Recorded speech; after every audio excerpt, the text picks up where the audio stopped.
Today, most leaders, they try to manage chaos. Well, you know what? Today, we're going to break down the blueprint that turns overwhelm into opportunity. Coming up, mornings in the lab.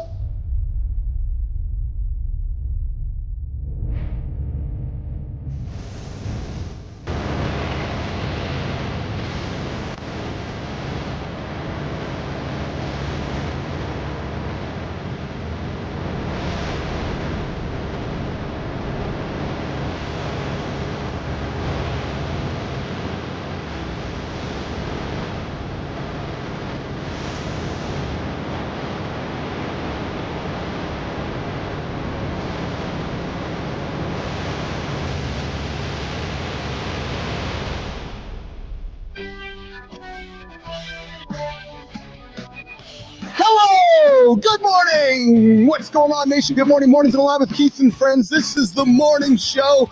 Welcome to Mornings in the Lab. Where? Yeah, we're average leaders. Yeah, those average leaders, they're over there. Those guys are over there. The average leaders expire and the exceptional performers thrive right here. I'm Keith Bilous. I'm your host. I'm hunting. Hey, listen, if you're hunting for that gentle leadership advice, the stuff that makes you feel all soft and warm and fuzzy, go over there. Yeah, true story. Go over there. If you're looking for advice to get your ass out of bed to help you not hit the snooze button, I invite you to subscribe to the channel, like the channel, and welcome you to today's show. Before we dive in, quick heads up, this show is for adults or children who are used to hearing the F-bomb, the S-bomb, the B-bomb, any bomb that we drop here on the show. So I invite you to put the headphones in the room, the headphones on the kids, or walk the kids out of the room. Because today is a show where we drop language that they just might be uncomfortable with, or you're going to have to increase the tip jar. Hey, listen, today we are going to expose the truth about leadership that nobody is talking about. Your morning routine. No, it's just about, listen, your morning routine is not just about you anymore. It's about everyone who depends on your performance, nation. And today, who I got with me here today is John Anderson and Richie Ingram, two guys who've mastered the art of turning pressure into power. Flynn's off being mom and Marty's off doing his thing. And I got some funny stuff to share with you guys a little bit later this morning. But hey, listen, we got someone here this morning in the green room who knows exactly what it takes to transform chaos. Oh yeah. Chaos into clarity. Cassie Adkins is joining us today, and she has no idea what the hell she has gotten herself into. Listen, when tech CEOs are facing their biggest challenge, managing teams, aligning leadership, maintaining morale, who do you know they call? Yeah, they don't call John. They don't call Richie. No, they call Cassie. They call Cassie. She doesn't just manage change. Nope. She engineers transformation. AJ Zeglin is going to drop by around the 45, 46-minute mark of the show. Our mind feel expert, the guy who helps our mental performance move forward. We got a great conversation coming up with him later this morning. Hey, but first, no month is in full swing. Look at the calendar. Yeah, it is November something. It's the month where you can say no, so you can say yes to your wildest dreams. Listen, you can't have both. You just can't have both. There's not enough room in your life to keep saying no to everything when you want to say yes to something quite substantial. The League of Business Athletes is live right now, not for dreamers, not for the everyday crowd, not for the basic. It's for 10 leaders who are ready to put in 100 days, 100 hours to get one result: success. How do I know? I've been there. True fucking story. If you're excited by this, I invite you to do this, to do the smart thing. Yeah, true. Follow, subscribe, hit that like button, because the next 2 hours, oh, baby, it's not just about managing teams, it's about engineering excellence. Listen, if you're looking for a fucking boring podcast, go find the boring podcast. Yeah, it's sitting on Apple Podcasts or Spotify. If you're looking for an entertaining show that helps you get your ass out of bed, this is the one you need to be on here, Mornings in the Lab with Keith and friends. Jimmy, I'm going to put my attention on this camera. We're going to bring in our crew. I really want to know what the hell John's wearing today. Oh, John's got the black on black with the red. Let's get that beret out of the way. Red beret and the fuck average t-shirt on there. And Richie, I'm not colorblind today, but you got the blue shirt on with the hoodie and the nice, Johnny, he's got the nice locks, shaved locks here today with the black headset. And of course I got the black on black with the camouflage hat on. So actually, I know you guys can't see my hat. So Richie's a former veteran. Richie's like, Keith doesn't even have a fucking thing in his head. He's like, I can't see the top of Keith's head right now. I can see camouflage top, brother. I think it says fit. Am I correct? Yes, thank you very much. Oh, Johnny can read today. And Come Johnny, on, Daddy. Johnny's about to As soon as you tell me, as soon as somebody tells me I can't, my superpower comes out. I know that about you. And you know what? Richie, I can fucking sleep today because Johnny brought the cigar to the stage. I need to go to the lab over here and go bring out my cannabis joint so I can bring my cannabis and Johnny can have his cigar. Richie's probably got the snuff chewed under his lip. Richie, you got the snuff under the lip there right now? I quit, man. Look at that. Johnny, we're 7 minutes into this thing. We already have a revelation. We have some vulnerability being thrown onto the table. Rich Ingram, do tell, you said I'm done. What happened? Man, so I'm in an intensity block right now, right, with my training. So I'm doing speed work. I'm doing a lot of lifting in the gym, and I'm still doing long run. Like I did a 3-hour run this morning.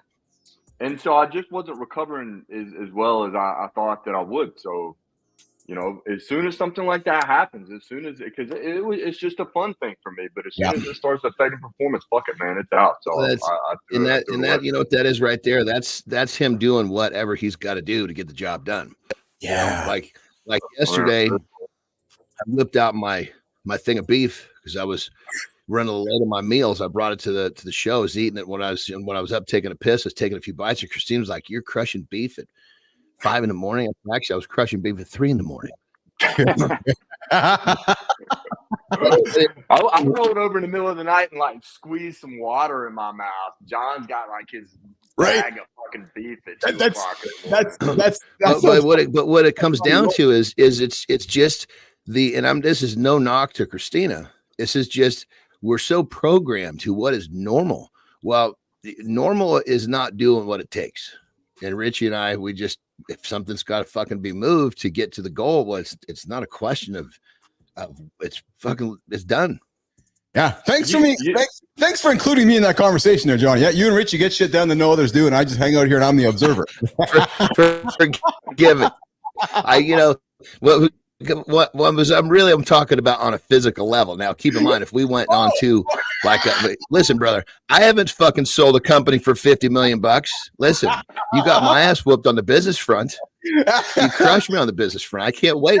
I can't wait to sell a company for $50 million. I'm working on it, but there's shit going on behind the scenes, man. We might be getting closer every single day, Anderson. You never know. Hey, we got some good comments coming. My shit is building, but I'm still giving you where the fuck you're in the king's chair of the finances of the show. Oh, Johnny, I love you, man. Good morning, Jack Dugan. Good to see you in the comments here this morning. Good morning, Venom fan. Good morning, good time. Good to have you here. And as well, we got God is good. Jesus loves you. Good to see you there as well in the comments. Hey, listen, I invite you to comment, subscribe, like the channel. We're the only morning show to get your ass out of bed. Built for men, help you guys be accountable and hit those big audacious goals. Hey, Johnny, Richie, so Flynn's not here as we know. Flynn's got some obligations today. She's working on stuff, but as we know, guys, she's working on being a parent, as we know, and she's one of those processes of being a parent is removing the soother from one of the kids' worlds. So, what is the soother? Well, what is it? You know, like the rub. Pacifier. Oh, you're talking literally a pacifier. Okay, because there's so many things that we soothe kids with. I mean, Christ, soother could be a fucking iPad in today's world. Well, this is true. So I know that her and Aaron have been working on moving the pacifier out of her son's life. So I got a text this morning. She was sending me some notes for the show, and I said, "Hey, I'm never mind the show. How are you and Aaron doing? How's the little boy?" So, Jimmy, let's roll this. She sent me a video. Guys, check this out.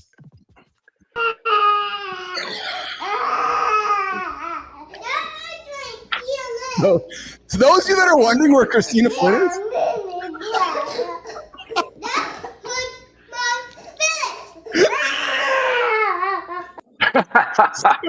well, you know the good thing about a kid is that he'll eventually cry himself to sleep. You know what I mean? Yeah, and what literally, I remember there was when I was trying to get my middle daughter to sleep by herself. Yeah, you know, she'd get sick, and I'd bring her to bed with me, which was a huge mistake. You know, because then she wouldn't want to go to bed by herself. And I remember one time, it was like, okay, I got to do it. And so I put her in bed. She just fucking went bananas, just like that. And so I stepped outside the door, closed the door, and I just sat outside the fucking door. I wasn't going to leave because I wanted to support her, but she was fucking crying. I was fucking crying. It was like we both cried ourselves to sleep that night. Because when it comes down, here's what parents don't understand. You put your kid in a fucking timeout, you're in timeout with them. Yeah. You don't just get to put them in fucking timeout and walk away. It's not that simple. And so, but I mean, I went through it too, because I was a thumb sucker. Yeah. I was a womb thumb sucker. So was my middle daughter. So what I did with that one is we obviously she was old enough to talk. I let her go to the point where we could communicate about it. And she was getting to the point where, like in school, she'd just find herself put in at her desk because she was taking heat, right? I said, okay, we're going to put a timeline on this. And if you don't get there, we're going to start putting some nasty shit on your tongue, so on your thumb. So when you put that in there, it tastes bad. So we ended up putting Tabasco on her thumb. And all sorts of shit. They actually sell stuff now for that. Well, they sell stuff where you can put it none on. None of that worked because she would just wash it off. So we actually had to go to the orthodontist and put a fucking, I don't know what it's called, but it was like a spike. So she couldn't get it in there without hitting that spike. Oh man, damn, that's fucking hardcore. So to those you wondering, but that's how deep that shit is. I mean, it's like you were ripping something out from their chests, So Johnny, I got to tell you, when I got the video, I was not only laughing with Flynn and Aaron. I then thought about my brother Richie, because I know Richie has some younger children than you and I, Johnny, and I'm thinking that Richie probably has just been exiting this phase over the last few years. I'm thinking, right? Like, how old are the kids, Rich? 6, 4, and 2. Yeah, right. So you have just been exiting. And I know not yesterday or last week, but over the last 5 years of your life, you have had to exit the scenario that Flynn is exiting, Richie. Yeah, we were fortunate with our first one when we took the Cassie away. Yeah, we were so anxious about it. Like we had built up like it was going to be this big deal, and we had all these things that we could replace it with, and we said, okay, one day it just wasn't in the crib, and Andy's like, well, whatever she called it, and we're like, well, hey, we're not going to use that anymore. She was like, okay, that was it. And then the third one didn't even use one. Like we just our son. He's the middle child. You just forget about them. I don't even remember. He probably still has one. I don't even fucking know. So funny. But ours were pretty simple, man. That's good. Good morning, Joe. What Christina's going through is real. I mean, that's no fucking joke. I mean, that when a kid's getting rid of that soother, it's like pulling something out of their chest to them. So I mean, she's going through something very real. I totally feel for her. Oh, yeah. Good morning, Jack Dugan. Good morning, Joe Fantana. Good to see you here, Joe. What's shaking, brother? What branch of the military did Rich serve in? Hey, Joey, we're going to get to that conversation with Rich in the second hour here and throughout the show, so I invite you to stick around and jack the YouTube minutes up, brother. And Johnny, quick question for you. Joe is asking you, what cigar are you smoking today, brother?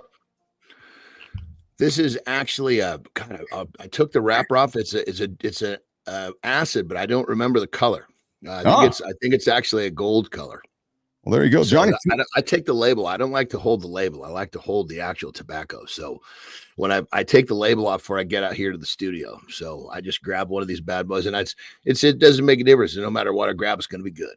There you go. Jewish States, baby. There you go. Johnny smoking acid here this morning on Mornings and Alive with Keith and Friends. Listen, let's talk about the lie, Richie, Johnny, that most leaders, they tell themselves. I'll get organized when things get done. I'll do it tomorrow. I'll do it next week. I'm going to go delegate that later. I'm going to go hire that person tomorrow. No, here's the thing. Here's the truth. Things never slow down. Nope. Sorry. True story. End of story. Things will never slow down. Success doesn't wait for perfect conditions, wait for the sun to come out. No, leadership doesn't pause for better timing. Every morning you have a choice. Hit the snooze button or get up. Yep. You can let chaos control you, or you can let that chaos transform you into your competitive advantage. Listen, you heard Rich. The guys ran for 3 fucking hours this morning already. So if you're starting your day and you're wondering what you're going to do next, just hear what I said next. Oh, I'll tell you what I said before. He just ran for 3 hours. Yeah, so there's really no reason not to get going today. It's going to give you a competitive advantage to the guy that's not doing the 3 hours today. Most leaders, they start their day reactive. Me, I already got like 30 kilometers on the bike this morning. Check emails, fight fires, play catch up, all that bullshit. But Johnny, elite performers, what do? They don't manage chaos. No, they transform it. They don't wait for clarity. No, they create it. They don't hope for alignment. No, they engineer it. As Johnny likes to say, business athletes do the shit that the basic people don't want to do. Yeah. When morning routine isn't just about productivity anymore, it's about everyone who depends on your performance. And I'm telling you, everyone, every decision you make, every minute you waste, every moment you hesitate, it compounds across your entire team. Yes, it does. Johnny, Richie, when a leader is stuck in chaos, give somebody an edge right now, both you guys, in 60 seconds or less. Johnny, first with you, man. When a leader is starting his day right now, he's stuck in chaos. Where does he begin right now to unfuck things? John Anderson.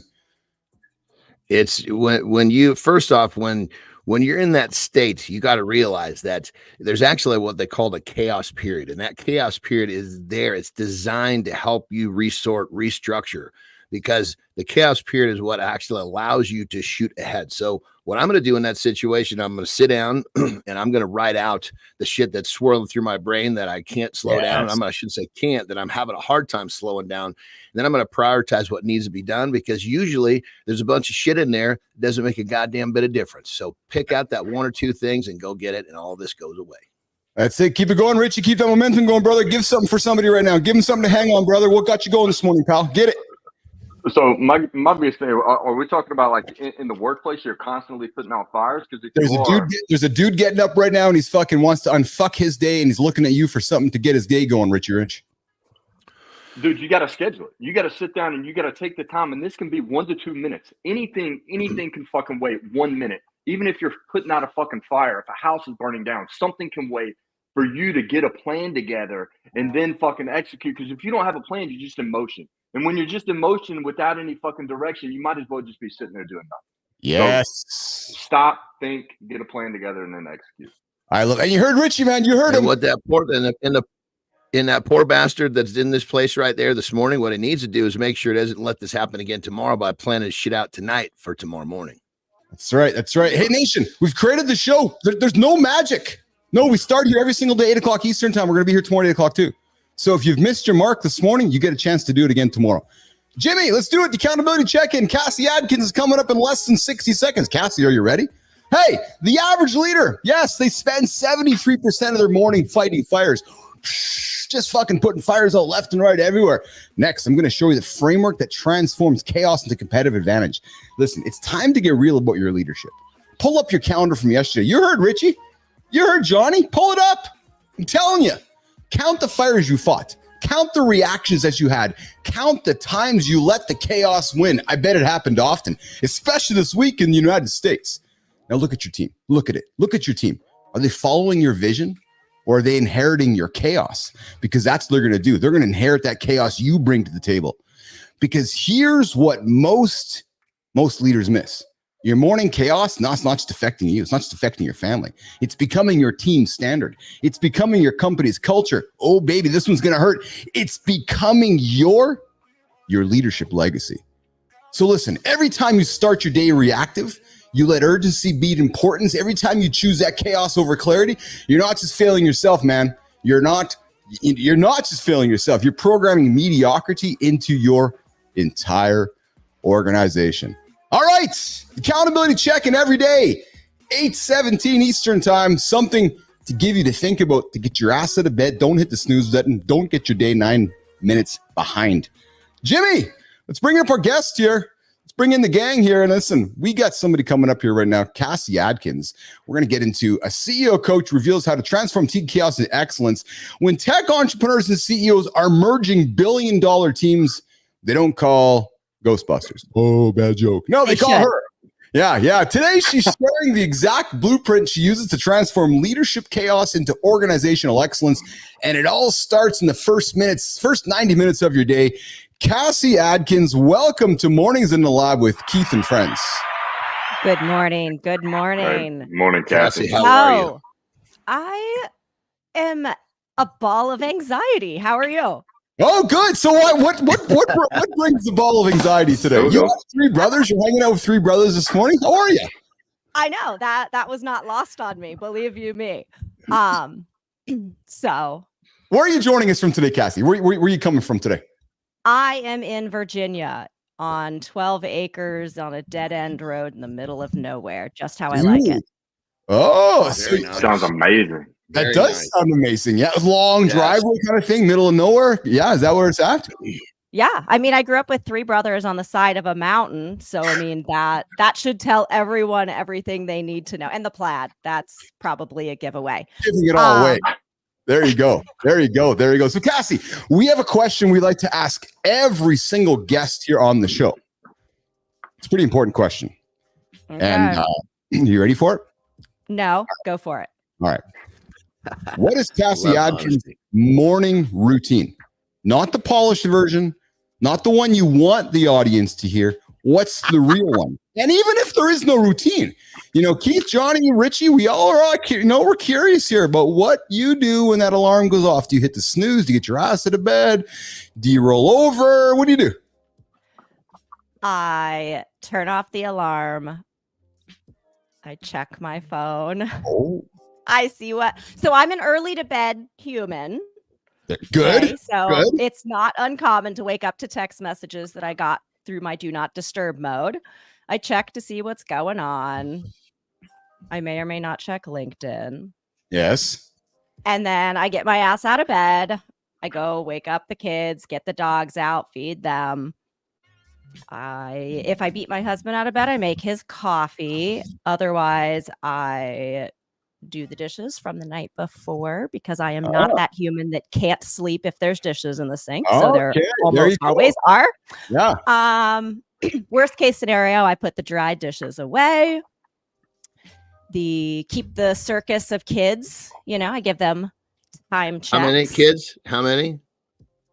2 girls, 11 and 13. Prayers. Nice. Welcome. I got girls too. Keep them on check. They know, okay, guys, it's 6:15. They know what they should be doing it, by those certain increments. By 6:30, now that it's daylight savings, I am out letting the ducks out, the chickens out, and the turkeys. Oh, you're They're my babies. Dude. Yeah. That sounds like paradise. Are you a hunter? So no, I went hunting. Funny story, kind of. It's sad. I went hunting when I was like 8. My dad took me because I have a killer shot. And so he's like, let's not waste this, right? So I get all the camo. I put the big orange hat on. I looked a little bit like Johnny with the big, oversized hat. I'm going out. I'm ready. It's like 15 degrees out. I get my gun. We're sitting in the little blind. Freezing my ass off. I can't feel my fingers. And the biggest doe I've ever seen in my entire life is right in front of me. So I put my gun up. I'm so excited. I swear to you, it was like the movies, guys. Okay. She looks right at me with the crosshairs on her forehead.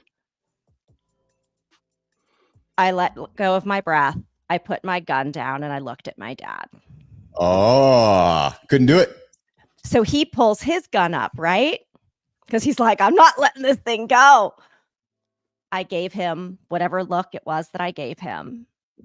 He let out his breath, put the gun down, and said, let's go home. There you go. Wow, that's quite a hunting story. That's awesome. Didn't shoot it. So from then on, I was banned from ever going hunting. But I helped. Next time, he's not going to feed you for 3 days. He's going to make you go hungry.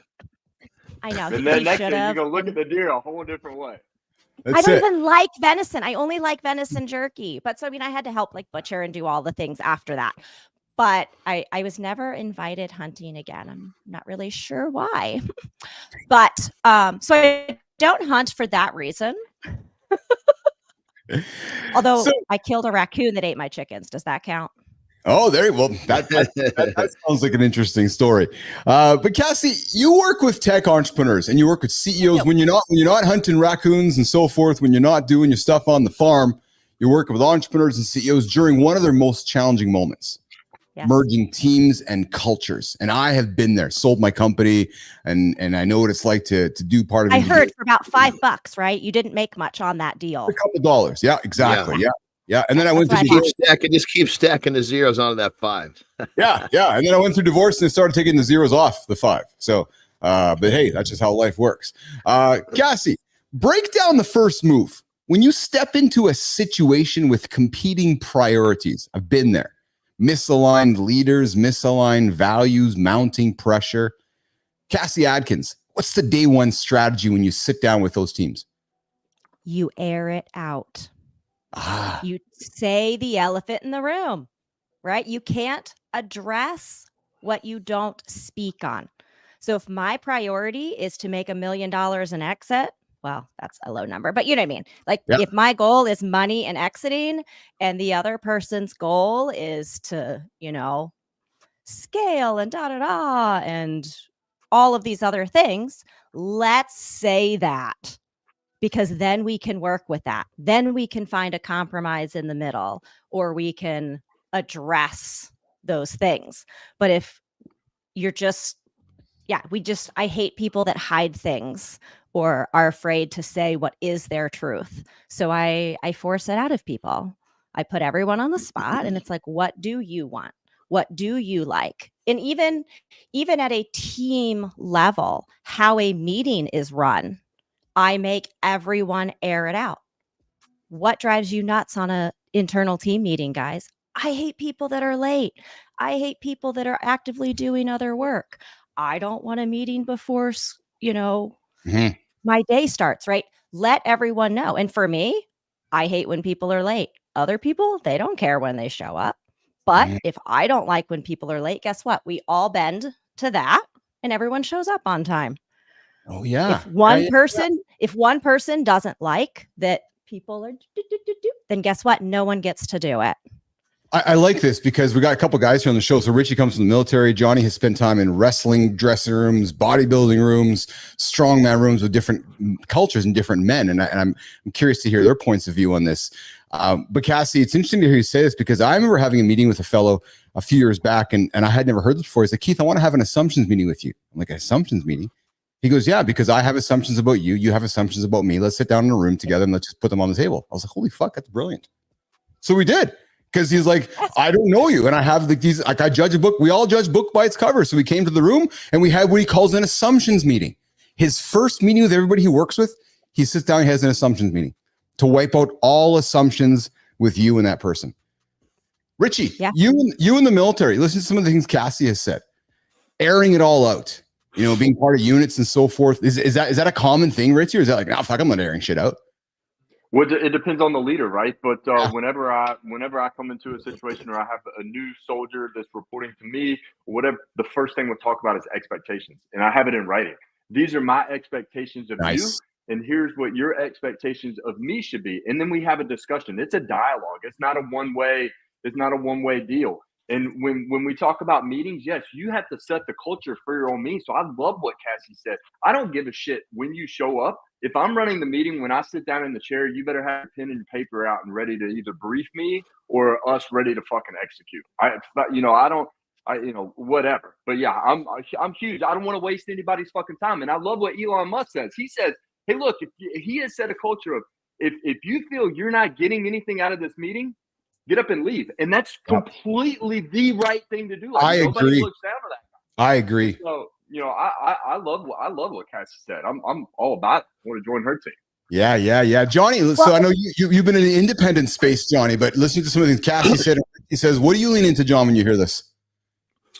Well, I mean, in the shit that I've done, at the highest level of, strongman, bodybuilder and wrestling, to get there, you had to be pretty fucking honest. Because and so we all kind of come to that space where it's like, especially if like say in strength, if we're at a team competition, right? Well, we all know, what our strengths and weaknesses are. And as a team, we want to put the best person forward for each event. And so it's just like, my Achilles heel was my grip. My hand strength was my weakest part. So if it had something to do with, there was a competition. I was the captain of the Pan American team. And of course, they kind of looked to me to make decisions because I had been competing at the highest level, the longest out of the group. And there were plenty of times where I would not put myself first because I knew that one of my teammates could do a better job. And without that honesty, we wouldn't. I mean, we were just a hair away from winning the Team World Championship. And had we not been honest with ourselves and each other, we wouldn't have performed at the highest level. And so, I mean, honesty is kind of those things where, I guess to put simply, if you want to make it to the top, you got to get fucking real honest real quick. Period. End story. Cassie, you heard Richie here. You heard Johnny close this segment for us with a couple of closing comments from yourself, Cassie Adkins. So what comes to mind for me is that it's not a one and done. You don't set expectations, exchange them, have that dialogue, and then never speak about it again. You don't share assumptions and then never speak about it again. You continue to have that dialogue. You continue to speak the elephant in the room. You continue to speak up and say, hey, that meeting wasn't helpful to me. Hey, why are we doing this? Checking in with your team. Hey, how does everyone feel about this? Is this a waste of your time? Is this helpful? Hey, how did you like when I did X, Y, and Z? How should we do this better? It's an engaging conversation that should never end. If you think you did it once and you're good, this is not the whole I told you I loved you once and I'll let you know if it changes situation, gentlemen. Okay, this is an ongoing discussion. And that's what I'll leave you with. I love it. Hey, you're hanging out with Keith, John, and Richie and Cassie here, Mornings in the Lab with Keith and friends. And hey, this time we usually have what's called the See Marty Fit Tip, but Marty's off rock and roll with some old folks, Johnny. Richie out there in Virginia. So I am going to do the league segment. So Richie, we're going to walk off Cassie, Richie, and Johnny for a minute. I got a little bite here I'm going to drop for you guys. So Jimmy, you can walk these folks off the stage when you got a second here. Get rid of them, Jimmy. There you go. All right, so I got something I'm going to throw at you guys. It's called the League 100, and then so Jimmy, we're gonna walk off these two guys as well here. So there we go. Awesome. Okay, so listen. Usually we got to see Marty Fit Tip, and we created this break on the show so Johnny can go for a piss. That's exactly what we created, and now Rich is doing the same thing. So, but Marty's doing his thing. I got something for you guys that I want you guys to lean into. Fontana, you listening? Dugan, you listening? Nation, you listening? 100 men, 100 hours, one goal, success, life transformation. Listen, guys, when I was going through low points in my life, I adopted a new mindset, the business athlete mindset. I took 100 days and I changed my life. I went and climbed a mountain, helped myself through divorce, helped clean my head up. I broke it into 10 blocks of 10 days. And I gave myself one day within those 10 to fail, to invite rest, to invite recovery. And I took those 10 blocks and I knocked them off. 10 block, 10 block, 10 block. 100 days later, I was down 40 pounds, mentally stronger, emotionally stronger, more resilient, more fit. I had a new outlook on life and I crushed life. Last week, we announced the League of Business Athletes, the League 100, a program for you men, 10 men, one brotherhood, 100 days. Not everybody qualifies. Looking for your credit card, but we're looking for your attitude. So I invite you to check out the League of Business Athletes, League 100, www.bapl.ai/will you qualify. Jimmy, that's my segment. There we go. We got Richie and John back in the lab here. And of course, we have Cassie joining us here as well. Cassie Adkins, all the way from, did you say Virginia, Cassie? Is that where you're at? I did. Yes, Cassie joining us from Virginia here. So listen, we're going to continue with a deep dive segment here. Felix, there's your sound cut for our next segment here. We're going to get into the science of engineering high performance teams. And most leadership training fails for one reason. They focus on managing chaos instead of transforming it. I'm going to tell you, Richie, Johnny, in my experience, a lot of the folks I work with, we have a habit as humans to always react. It's react. Man, if you're reacting, you've already lost. You got to find a way to be proactive. Maybe you're going to learn the science behind the systems that turn struggling teams into high-performing powerhouses. Cassie, let's start with something tactical. When you step into a merger situation, you're going into one today. Let's pretend you are. What's the first sign that tells you a leadership team is stuck in chaos? And then what patterns expose the problem before it explodes? Cassie Adkins. So as silly as this sounds, the tense in which they're talking, if they're talking about past tense, what happened yesterday, what they need, again, it's in that reactive state. It's so telling versus today we've got da-da-da going on, or we need to make sure we X, Y, and Z to be prepared for. So the words that they use and whether they're referencing the past, the present, or the future.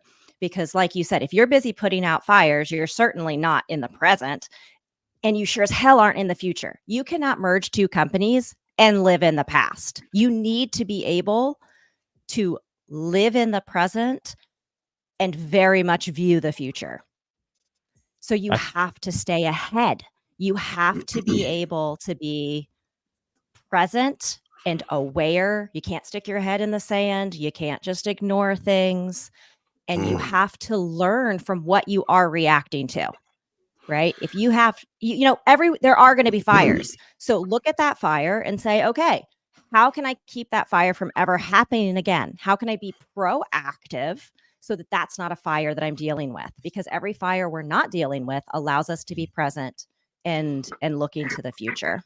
So this is great because this is tactical for both. I got a question actually for all three of you now, which is fantastic because I think this is a really, really good conversation to have.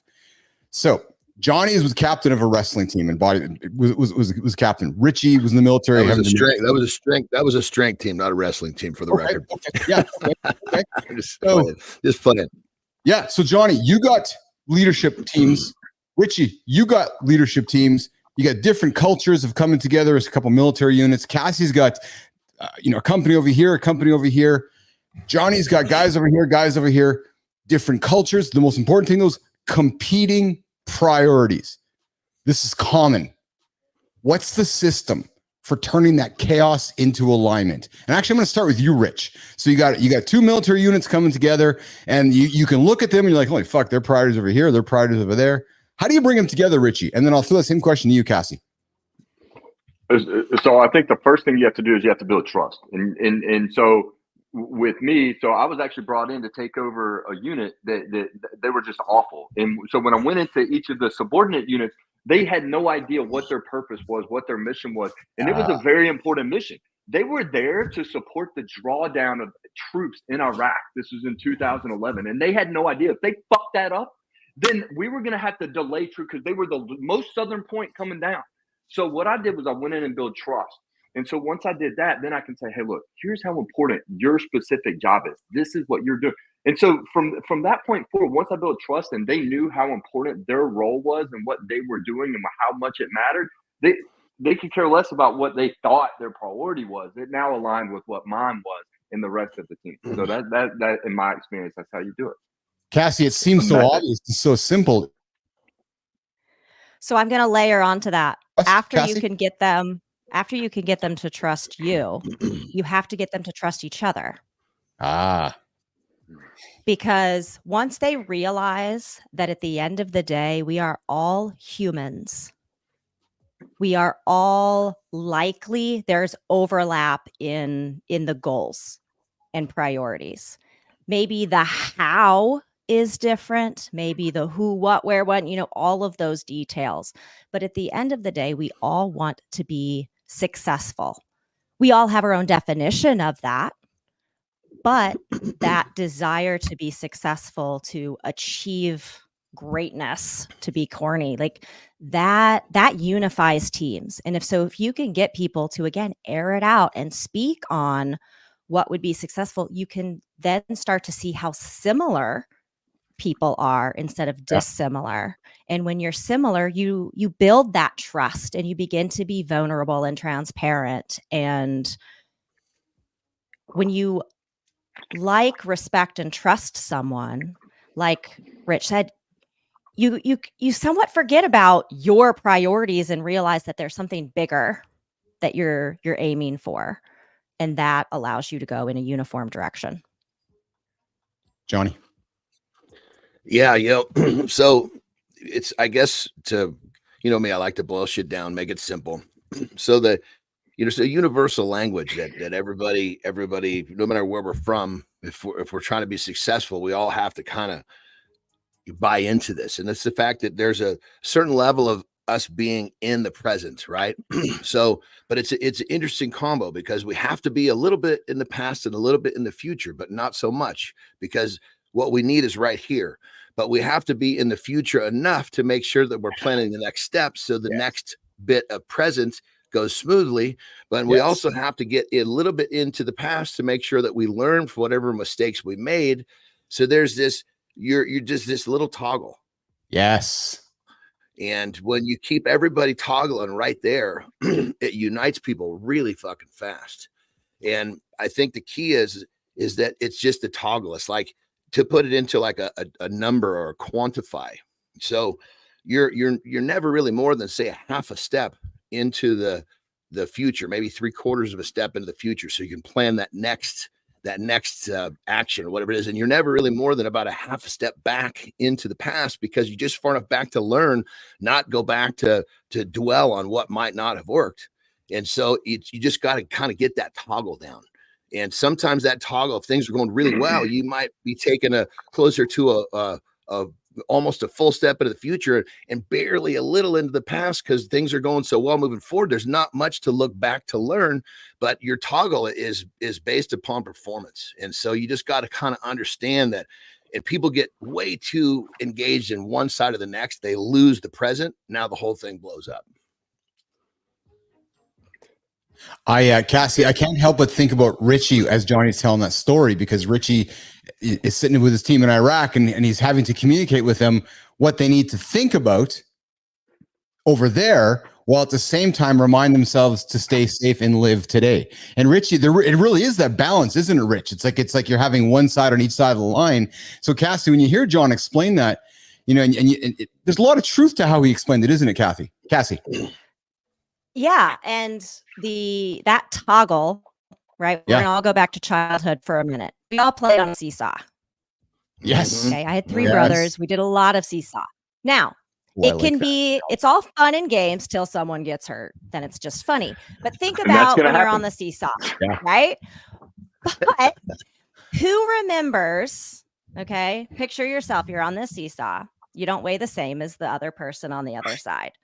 So you've got to find, it's like this game to find the perfect balance of where you need to be on the seesaw lever to achieve balance. And then you achieve it and you get so fucking excited that you've achieved it that you move and you lose it. That's right. And then you have to regain it, right? But every time that you move, because movement happens, you work to counter it. And if your brother is a jerk and decides to move back, you've got to react and counterbalance that mistake or that action to create balance. And that's what I pictured the entire time you were talking, John. It's just this, you know, it is. It's working totally a with seesaw. each other. Working with each other to create that balance. Because, and again, much like you said, everybody has their strengths and weaknesses. There's going to be people on your team that are really good at executing. There's going to be people that are really good at the visionary piece. There's going to be people that function really well in the mornings. There's going to be people that are late night. Like, it is about finding how you balance on that seesaw together. And as things shift and change, everyone needs to likely shift, because if you're in la la land and you don't shift when everyone else shifts, as a team, as a unit, you're not balanced anymore. That's it. Mm-hmm. You are hanging out with Rich, Johnny, Keith, and Cassie Adkins here. Mornings in the Lab with Keith and friends. And at this time here, Cassie, we start moving into the lifestyle segment. So Cassie, are you able to stick around for more of the show, or do you got to rock and roll out of here today? No, I'm totally here. All right, so Cassie's going to stick around with us, which is going to be a lot of fun. So I'm not going to say goodbye to Cassie yet. So what we're going to do here is we're going to do this. Yep. So Cassie, at this point in the show, I get off the stage, Rich gets off stage, you're going to get off stage, and we're going to invite the strong man, Johnny Anderson, up on stage. And John's going to leave something for you, me, Richie, and Business Athlete Nation to wrap their head around before we welcome AJ Zeglin into the lab. He's a mental performance coach, mind fuel guy. He's going to hang out with us for 15 minutes, all right? Johnny, get after it, brother. Let's do it, Jimmy. Come on, baby. All right. Here's the question you got to ask yourself. Excuse me. Let me clear my throat. You got to ask yourself this question. Would you choose you? Now, what am I talking about there? We're talking about a relationship? Do you have the habits that brings the stability in your emotion, in your spiritual health, in your regular physical health, in your finances? Or do you have the habits that actually takes your life in a direction where maybe if you were choosing a mate, you wouldn't choose you? So ask yourself a question. Would you choose you? Because unfortunately, most people would choose a mate better than themselves. That being said, it's time to start taking your self-improvement very, very seriously. It's not just about working out. It's not just about eating right. It's about all areas of your life. It's time to start taking your self-improvement to the highest level, because if you wouldn't choose you, how do you expect that someone else will? Rock and roll. Woo, powerful stuff. Go look in the mirror, nation. Get out of bed, go look in the mirror. Yeah, Richie, go look in the mirror. Cassie, go look in the mirror. Would you choose yourself? If you choose yourself, you're on the right track. If not, as Johnny said, I would invite you, and John would invite you to maybe have a look in the mirror again at yourself and ask yourself why you wouldn't choose yourself. It's a great question. Man, that's a great fucking question, Don Anderson. All right, hey, listen, we got this coming up here. Yes, the Mind Fuel guy, AJ Zeglin's joining us. Cassie, so AJ has worked with pro athletes, bunch of awesome human beings, celebrities, some of the greatest human beings on the planet, including myself. And he's helped us achieve some greatness. And AJ is joining us. He joins us every Tuesday and Thursday to talk about the power behind mental performance and helping us achieve our most audacious goals. And he's also a deep cheek builder. Let's not forget that. He's a deep cheek builder. He's a builder of deep cheeks. Yes, he is. And Cassie, we invite you when the show's over, or while you're hanging out with us this morning, we invite you to Google deep cheeks. And you might see all you need to know about that this morning. But we got AJ joining us here this morning. And AJ, Cassie has 3 brothers. And I said to you this morning when I was texting, I said, hey, when we do the show this morning, why don't we talk about some common themes that men come to talk to AJ Zeglin about when they're like, ring, ring. They're like, yeah, hey, I'm Joe, AJ, yeah. I need some help. What are guys most commonly, what's the most common reason men are coming knocking on your door these days, AJ, to say, I need to talk about stuff? AJ Zeglin. Yeah, I would say there's a couple. Obviously, each person is their own individual case, right? But I would say most commonly, one would be anxiety, right? Just about everything going on in their life. Like just general anxiety, AJ, like just trying to find a way to control it. And I interrupt you because we talk about it often. We do on this show. You start your day and you're like, I'm anxious. Right. Yeah. So it would be anxiety. I mean, everyone's going to be coming from their own background. Some of these people are high performers in business. Some of them are high performers in sport. Some of them, because we all have some type of performance aspect in our life that we want to do well at, right? Yes. We want to perform well at our job. We want to perform well as a father, as a husband, as a friend, as a family member. Mm-hmm. We want to perform well in our sport or whatever our endeavor is. There is a performance aspect to everything, right? Interesting. So I'd say the anxiety, dealing with anxiety, and how to regulate that. And then I would say another big one is with their relationships. That's usually a huge one, right? Because it's a huge part of our lives. And it's one that a lot of men really struggle with just because, our culture hasn't done a great job, obviously, over the years, when we've been growing up to support men that are trying to, navigate their relationships, right? Like there's a certain amount of kind of bravado or whatever you want to say, like attached to it, where like, well, you're just supposed to suck it up. You're just supposed to not talk about your feelings. You're just supposed to, that type of thing. Obviously, eventually there's an accumulation of that over the years and it weighs on you. And then all of a sudden, you're in a relationship and you want it to be great and you want to bring your best to the relationship. But now you're in a place where you don't know how because you haven't been communicating openly and honestly. You've been making assumptions. You haven't always been bringing your best. You now are in a spot where you're taking everything really personally, and it all just kind of accumulates. So those are probably the two biggest things in how they're managing their stress and anxiety, and then with their relationships.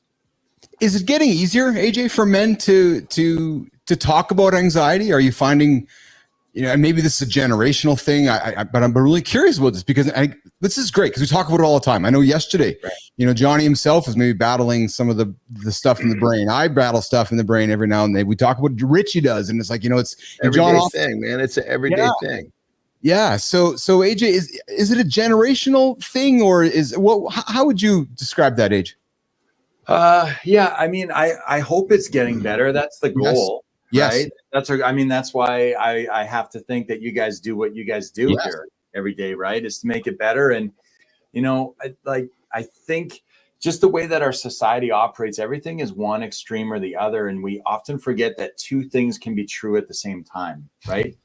I could talk about how I'm feeling and I could still be tough, or I can still be a man, you know what I mean? Or and we often think that it's like one or the other. So like, okay, well, Keith's talking about his feelings today on how something has him really stressed out. I guess you got to go turn in your man card, Keith, and you're never, you know what I mean? And and great timing this week, especially because we know the conversation happened all over the world, especially in America. It's if you voted one or you voted the other, you must not be tough. You must be something soft. Right. And that's what's unfortunate, isn't it, AJ? Because you can be both. And you know what?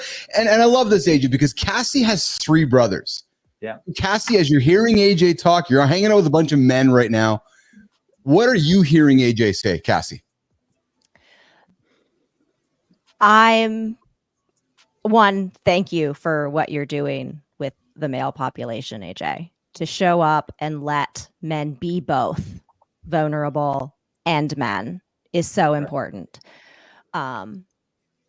Especially like with my worldview, right? I grew up on a mountain. So, we were shooting guns, we were hunting, we were fishing, we were chopping wood, we were, doing all of those things.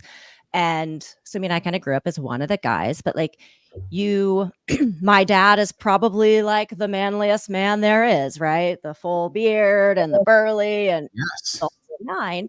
My oldest brother is not that man, right? We always kind of grew up making fun of him because he was the black sheep. He was the black sheep, not because he did anything wrong, but because he was Metro, right? He cared what his hair looked like. He wanted to wear the Tommy Hilfiger pants and he wanted to drive the Eclipse instead of a truck. And, because it was different, it was like, and there's still, he's totally embraced it at this point, it's like, the gay brother. He's not gay, guys. He's just Metro. He's got a kid. Like, he is straight. He likes his creams. That's it. He likes his hair gel and his cologne. But we're finally in a world where you can do your hair and wear cologne and like care. He literally spends more time getting ready in the morning than I do. But it's never been like I grew up a tomboy. That was fine. Nobody judged me where people would judge him and say, there must be something wrong with you because you want to do your hair. Nobody said, Cassie, you didn't even brush your hair. What's wrong with you?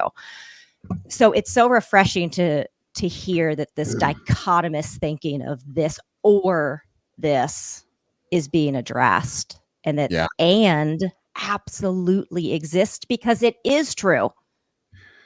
And I got to jump in there real quick. When it comes down to it, I think what a man really strives to do is truly own himself, be unapologetic for who he is. Because I got called Metro when I was younger too. I used to take a lot of pride in my hair and how I looked. And, my brothers and even friends would say, you're Metro.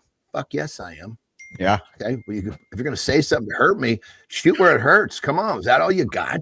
I don't give a shit what you say. Yes, I love you and you love me.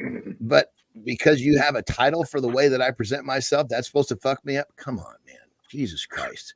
Because I had realized this is who I am and I'm good with who I am. I'm going to go deeper into who I am. When a man does this, so much of this shit we're talking about just kind of it's like a fart in the wind. It just disappears. Yeah. AJ, go ahead, Richie.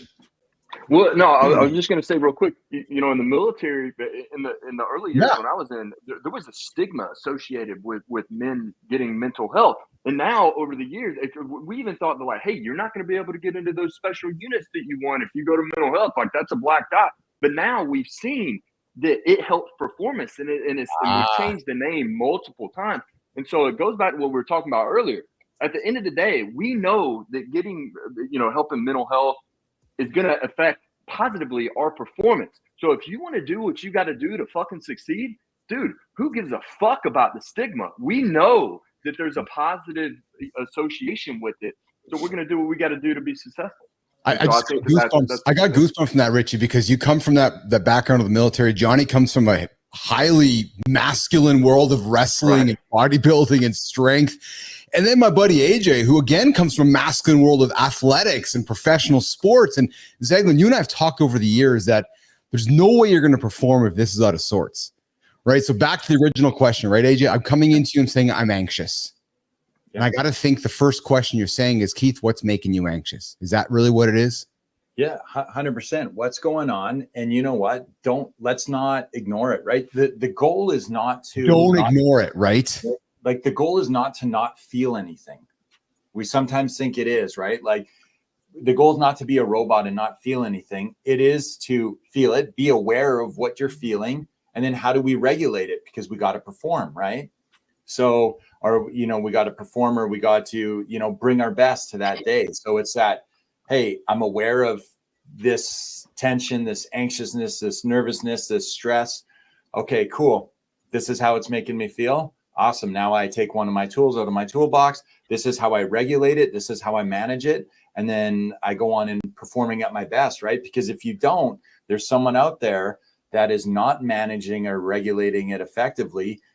Like Rich was just saying, you put those two people in a situation, in a competitive situation, if it's in business, if it's in sport, if it's in, his military background, that person that's able to regulate their emotions, they're going to stay in that sweet spot where they could just be a high performer, right? They're never letting their emotions or that stress get the best of them. So they got to be aware of it, acknowledge it, regulate it, and then perform. AJ, does it still surprise you that in 2024, people might still come to you and think that you're just hooey-fooey? Or are we past that? Or people recognize, like Richie said, like, no, we know mental performance affects physical performance. Like, is that still a thing, AJ? Or you got guys coming up to you going, yeah, you know what, you do. But here's the thing. Like, the important thing is that if people are coming with that, one, it's like they probably they're looking for permission to believe in it, right? They're looking for permission to acknowledge that it is something that can make a difference, that it is important. And like I work in a fairly female dominated field when I work in my mental health field, right? There's not a lot of guys and there's not a lot of younger men in the field. I have a lot of guys walk in my office sometimes and they see you and they're like, oh, you look a little younger. Looks like you hit the gym. You're covered in tattoos. You know what I mean? And all of a sudden they're like, okay, well, I'm in here with like a dude here. Like I can, and I'll just validate why they're there. And I'm like, yeah, man, I get it. Like you think this is a waste of time, or you think that this is made up, or you think that this makes you soft, and I just validate why they're there. And then all of a sudden they just kind of sink in and there's a comfort level and they see a part of themselves in you, that you're also a male and and then all of a sudden there's like a connection made, and the majority of the time, 5 minutes later, you're deep into a conversation and you can see that they've now started the process, right? Yeah. We are hanging out with AJ Zeglin, mental performance expert here on the Mindfield segment of Mornings in the Lab with Keith and Friends. We're just going to wrap up this segment. We started off with a question to AJ, which was, what do most men coming into his office asking the question about? And as AJ said, often it's, I'm feeling anxious. I don't know how to, I'm going to put a word in your mouth, AJ, but I'm stuck. I just don't know how I'm feeling. Yeah. Give somebody in 60 seconds or less, they're thinking it right now. They're starting their day. They're battling this feeling they can't put their finger on. What would you tell that person right now, AJ? Yeah. Say something. You know, when it's just stuck in our own mind, it's in a part of our brain, we can't do anything with it. And then those negative thoughts and emotions, they just build and build. It's a slow accumulation to the point it becomes overwhelming. As soon as we physically speak it, just say it, get it out in some capacity to anyone, all of a sudden, now that those negative emotions, it moves to a different part of our brain. And now we're like, hey, this is challenging, but this is a solvable problem. I'm in problem solving mode now, right? So just say something and then get moving, right? We got that great saying that action absorbs anxiety, right? So when we get moving, now we're, you know, all our neurotransmitters, the endorphins, the dopamine, the serotonin, the norepinephrine, all these neurotransmitters get dumped into our system because we've taken action. That's how our body helps regulate that stress internally, right? So say something and then get up and move. And, you know, it's a good first step. That is actionable advice from AJ Zeglin here this morning on the Mindful segment. Gentlemen, if you're waking up, starting your day right now, I see you. I've been there. Johnny's been there. Richie's been there. AJ's been there. Cassie's been there. You're feeling like you got this feeling you don't know what you should do. You heard AJ. Go say something. Maybe go talk to your AI. Go maybe journal. But get it off your brain. And then the other thing we got to do, AJ, right, is get moving. Right? Movement creates momentum. Action. What is it, AJ? Action removes anxiety? Action absorbs. Anxiety. Oh, I like that. I like that a lot. All right, listen, you can find AJ Zeglin on LinkedIn, on Instagram. You can find him. Come connect with me in the lab.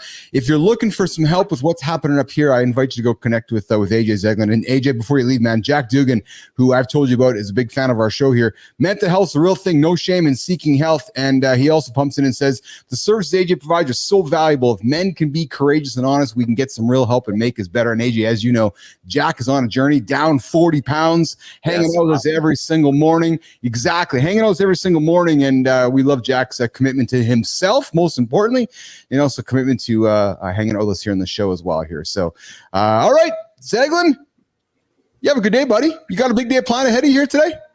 I got a busy day in the gym, man. And then I got a whole bunch of people in the clinic in the afternoon. So yeah, I'm excited about my day. Awesome. You have a good one, pal. We'll see you on Thank Tuesday. You, AJ. Take care, AJ. Thanks, guys. Great to see everybody. Nice to meet you, Cassie. The chief of Mind Fuel, AJ Zeglin. And hey, right now we usually do what we call personal brand bite with Christina Flynn, but she's out. Oh, you guys all want to know where Christina is? Here, let's do this. Yeah, there's Christina right now. Christina's dealing with that right now this morning. So Christina Flynn is busy being a mom right now. That's your brand bite. We are here, the second hour, Mornings Alive with Keith and Friends, the morning loop reloaded. And Cassie, this is the bagpipes. Usually we put the kilts on, and you're a house of brothers, man. I'm just thinking maybe Dad and all the boys had kilts on. Yeah, we kilts are hanging out here on the live here this morning. And I have a segment, considering what we just came out of. Morning Loop Reloaded. I got a topic that's going to be awesome. 25 men reveal the things they truly enjoy that are considered to be unmasculine. And I'm telling you, it's going to be eye-opening. And with Cassie on stage here with us, three brothers, Johnny and Richie. Richie comes from the world of the military. Johnny comes from the world of bodybuilding and strength and wrestling. And I got to think, masculinity is everywhere. Well, we're going to talk right now about a number of things that men reveal that apparently society might think is unmasculine. And the first one on this list... real quick, brother, hold on. I just got to jump in. That's the fucking problem right there, is they're worried about what society thinks. I know. If you want to fucking do something and you enjoy it, who gives a shit? I say all the time, I'm a fucking woman trapped in a man's body, goddammit. You want to call me a bitch? Go right ahead. That's why I love having you here. I like to do some fucking fruity shit, and you're gonna tell me it's fruity, and I'll say yes, you're right. Get the fuck out of my way so I can keep doing it, dude. So I grew up that term Metro too, right? And Cassie, Richie, Johnny, I grew up dad, uncles, and brothers, probably very similar to your dad, Cassie, right? Blue collar and very, and I was in the kitchen baking cookies with my mom. Right, I was worried about my hair. I was worried about new kids on the block. I wasn't worried about the shit happening out on the mountainside. So I can relate to the Metro stuff. But guys, here's the first one. All right, what people think is unmasculine? Number one, skincare. Oh, you take care of your skin. Oh, fuck yeah. I've put lotion on my fucking skin when I get out of the shower since I've been fucking like 10 years old. Well, that's why you look so handsome. That's why you look so handsome, my friend. Well, but it feels good. Okay. Rubbing that shit all over myself, you know. Here's the next one. As I was the visual, John. Yeah. Here's the next one. And even better. Here's even better. It has to be done just right. You don't really dry yourself off, you blot, because you want just enough moisture left on the skin so the lotion traps it in.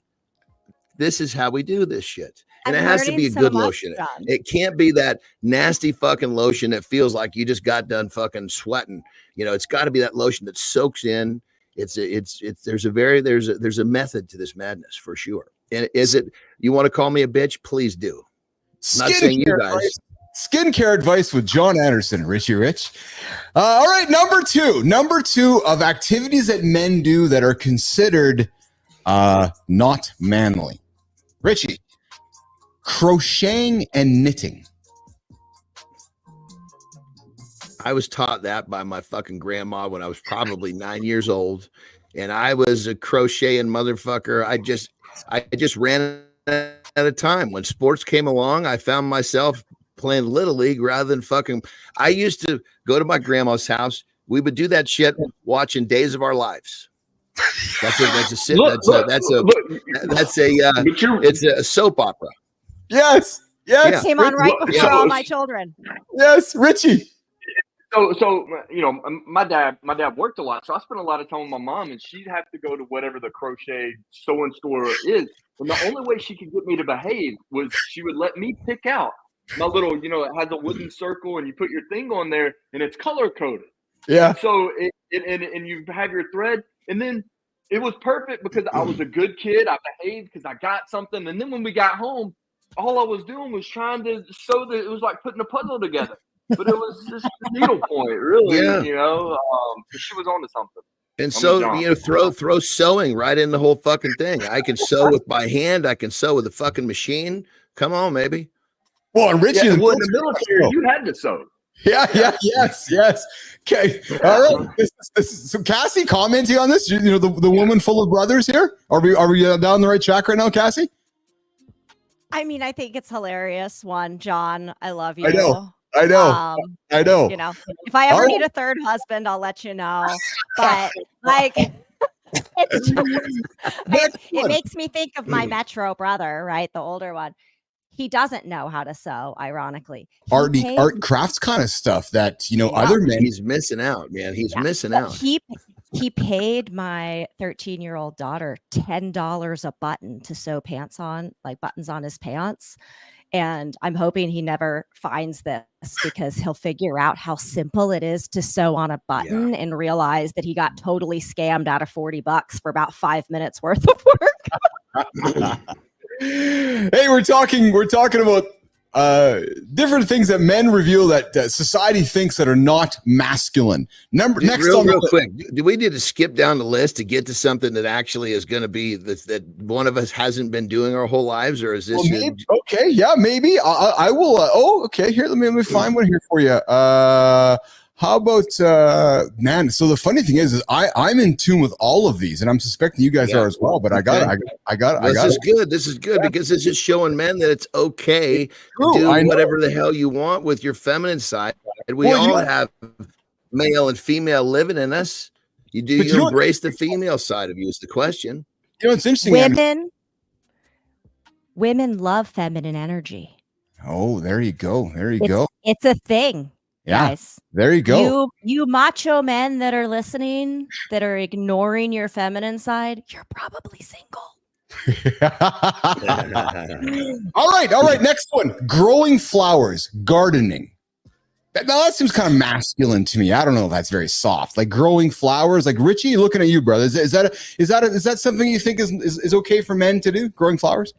Yeah, fuck yeah, man. When you talk about like that is one of the most, like, meditation is a way to practice mindfulness, but so is gardening, dude. I got to tell you, I don't know. I rented a house in college, and I asked the landlord, I was like, "Hey, can I strip out all these nasty fucking bushes?" I was 20 years old.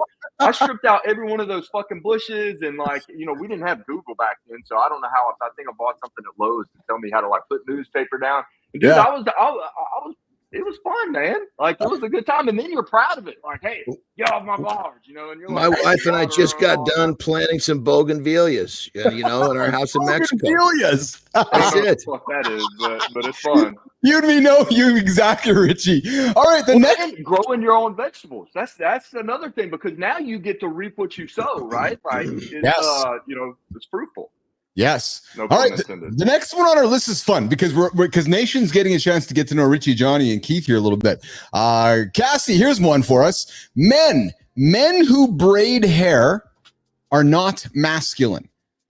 You tell that to all the girl dads that are making videos and showing their sweet, soft, feminine side by braiding their daughter's hair.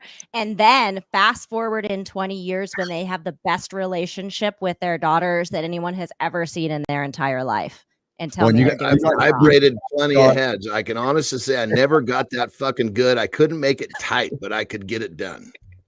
Well, I'm sure Richie might have a problem braiding hair because he's got the one arm, but I'm sure that I bet he could figure out how to do it. I was just gonna say, Johnny, I know that if somebody's gonna figure it out, it's gonna be Richie Rich Ingram who's gonna be braiding his kid's hair. I like what Duggan said. I'm with Duggan on the pedicures. I saw you highlight. Yes. You and me both, my friend. I'm there with you as well. All right, so hey, this one we talk about often on this show. Pedicures all the time. Yes. Oh, fuck. I love pedicures, man. I can sit there and fall asleep. Keith, I'm realizing something. Yeah. All of the things on your list except for gardening are things you don't do. Things that you don't do? Pretty sure. I mean, I know how to sew, but like, yeah, you guys are making me feel very masculine. What's your husband's name? Devin. Yeah. Oh, so Devin's doing all these things instead, Nation. That's good. That's good. All right. Next one on the list. And so this one we know, but I'm glad this one comes up here because this one here is as much maybe rooted in maybe too much of the past. But this is an obvious one because we know we support this on the show. And I'll just state it right now. Men who don't cry and don't express emotion, you guys got it all wrong. I just really can't say more than that.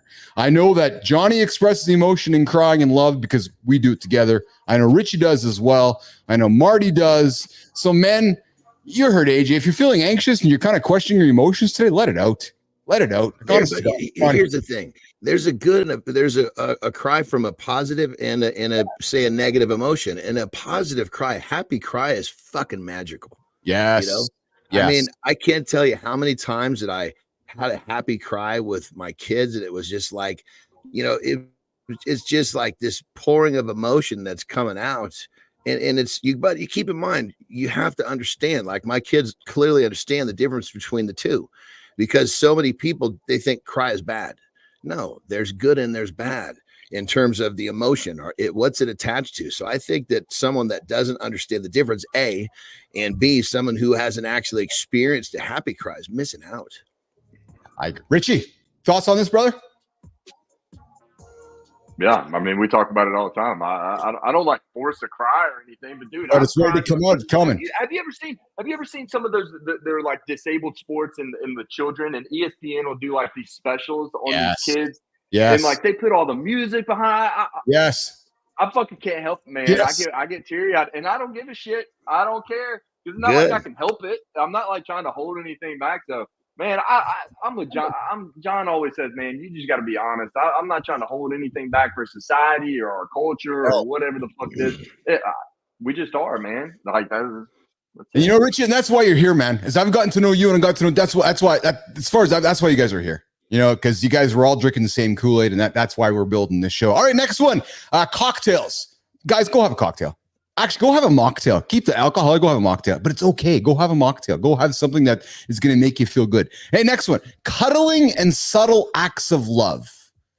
Gentlemen, if you're going to cuddle with your partner or your wife or show some subtle acts of love, that's awesome. I know John and I talk about it all the time. I know, brother. Go ahead, pal. I'm telling you, you know, listen, for all of you out there, your wife, your girlfriend, whoever it is, maybe even your mom, if she's having a rough day, a rough situation, don't say a fucking word. Just literally, even better, I'm going to tell a story. This is perfect. So my wife and I, it was my middle daughter's graduation, and she put on this fucking amazing graduation party. And there was, you know, anyway, it's over and we're basically walking to our car because we're going to go to another graduation party. That's kind of what you do. Everybody comes to one party, you go to the next one. And she was just kind of like exhaling. I could feel her emotion. So we're walking across the street and we're jaywalking. That's me. A lot of times I'll just fucking run to the middle. And so we're in the median, right? And cars are fucking going. And she's all stressed out for the party, stressed out right there. So I just fucking grabbed her and we just started dancing right in the middle of the street. Oh, right? Just took it all away. Gave her a fucking dip right in front of all the fucking cars. And the best part is one of my daughters saw it and filmed it. It was fucking beautiful. I mean, I wasn't doing it for the effect of getting caught on camera, but what it did was it took all of her, whatever it was, and just melted it away because we got lost in that moment. And it was just this kind of random, you know, what's the word I'm looking for? When you do something sporadically, it's fuck, you know, it's just this boom, and it just changed everything. So, well, I even make videos about this. Just give her a little dance. It's true. And in the kitchen, in the garage, in the middle of the street, wherever. Just spontaneous. That's the word. Just spontaneously give her a dance. And I would invite you guys to follow John Anderson on Instagram to get that kind of advice, man. He's always dropping nuggets, him and Terry. And you know what the great thing is, Richie and Cassie, you see a video from John, and you're like, oh, yeah, okay. And I bring it up, not I'm just calling John on purpose because I hang out with Johnny here, but if you see a video from somebody who's doing something with their wife or their partner, take something from that. I take it from John all the time. Like, yeah, okay, I'll do that. We are talking things that men truly enjoy that are often considered to be unmasculine on Mornings in a Lab with Keith and friends, hanging out with myself, John Anderson, Rich Ingram, and Cassie Adkins this morning. Christina Flynn is hanging out with her little child right now who does not have the soother pacifier. I'll flip a video on in a few moments to show you guys what she is up to. But hey, the next one here on the list, and here's what we're going to do, Jimmy. We're going to wrap the segment up in about 2 minutes, and then we are going to continue. We're going to throw an AMA on stage with Rich Ingram. So if you guys tuning in right now, wondering who Rich is, you know, Rich has been joining the show. He's on the show here, spending more time with us. He's a fucking superhero. Yeah, Richie Rich is a superhero, so we're going to spend some time just throwing him on just going to throw a bunch of AMAs at him. But hey, next one, guys. Poetry. People still judge men who are poets, who like to create poetry for their lovely bride. I love words. I love poetry. John Anderson, talk to you about poetry for your there's, you know, for me, poetry is just trying to make some shit rhyme, but it doesn't make a difference. It's just, she knows that I put the effort into writing this poem. And when it comes down to it, it's the thought that counts in that right there. So does my poetry suck? I'm sure it does, but it's not about, is it good? It's about the thought. It's about the intention. It's about the love that you're trying to convey to the person that you're writing the poetry for. Yes. Well, and I also think that the poetry is the one piece of literature that you see a blend of art and math. Because to me, to make because poetry is like putting a puzzle together. So you have to have, and depending on what kind of style of poetry you're looking at, you know, it is mathematically, you're like, okay, how do these pieces put together? But then artistically, how do I put these pieces together? So I think poetry is amazing. It really is. Yeah, I would agree. My poetry, I would say, jumps around. I don't have the skill to keep it all in one vein if it's going to rhyme. Well, I don't either. That's why we have AI now. You know, like there you go. So for the mom, for the female, for the wife on the show, Cassie, is Devin dropping poetry for you? Is that making Cassie feel pretty good when Devin gets behind the pencil or the pen? Give us your POV on poetry from wife's standpoint. As someone that's never received it, I'm sure it's got to be fantastic, right? Now, I mean, I'm thinking about how much I love a sweet So my husband works in a secret lab because of security, whatever stuff. So he has to email versus text. And I'll get like a cute email that says like, hey, just stopping by, saying hi, thinking about you. Hope you're having a good day. Doesn't rhyme, not poetry, still love it. So those little things go a long way, man. Absolutely. Just to know that he's thinking about you. Richie, you get out of here, brother. I see your note. Yeah. So let's go. Next thing. 30 seconds. Yeah, Richie's stepping in for a quick one. Okay, next one, guys, on the list here before we continue with Richie, with a little bit of AMA here. But Johnny, Cassie, long, relaxing baths. Men who have long, relaxing baths apparently are judged by society as being too soft and feminine. Johnny, I got to think, brother, you love to sit back in your tub and just soak the cheeks. You know, when my wife and I first got together, when we were obviously where she had her own, I had mine, she had this big tub. And when I would come back from the road, we would basically she would get it ready. She would basically have a bunch of candles in there and make a big, sudsy tub. And we would just sit in there and just chill 100%. In our current house, we don't have that was a big tub, but now we're basically hot tubbers, which is, kind of a different variation. But I am so not afraid of getting in a big sudsy tub with my lady. I mean, goodness gracious, not only relax, but a lot of other fun shit can happen in that environment. So come on, fellas, Yes, exactly. Go jump in the tub with your partner. Cassie, is Devin a tubber? Does Devin like to go sit in a tub? Every single night of his life. Oh, there we go. Devin. I don't take baths. If it were up to me, I could have a house full of showers. But the big tub is 100% for him. And Richie, can I share a really touching story? Please. So when I was a manager at a startup, we did catharsis hour once a month. So we would get together, someone would run this hour and have some sort of activity, something. Well, one of my reports had said, hey, I want to run it. So we get on and he says, okay, now everybody, it's a team of mostly women and a couple of guys, and said, okay, we're all going to take the next hour to go do something relaxing. And then we're going to come back the last 5 minutes and share what that was. You have to promise to do something relaxing, right? You can't work or whatever. So we all get off, we come back, and my colleague David spent that 50 minutes taking a bubble bath. And David. Every single female on this, there's like 15 of us, right? So there's like a dozen when we're all like, oh, why didn't we think of this? Like da da da. And it was just so freaking refreshing to have this guy like, yeah, I spent the last 50 minutes taking a bath. What's up? So men, bubble baths are accepted. Go jump in the bath, man. And as Johnny said, go invite your partner. Richie, are you a bath person? Yeah, I was in the bathroom, so I grabbed this. I heard y'all talking.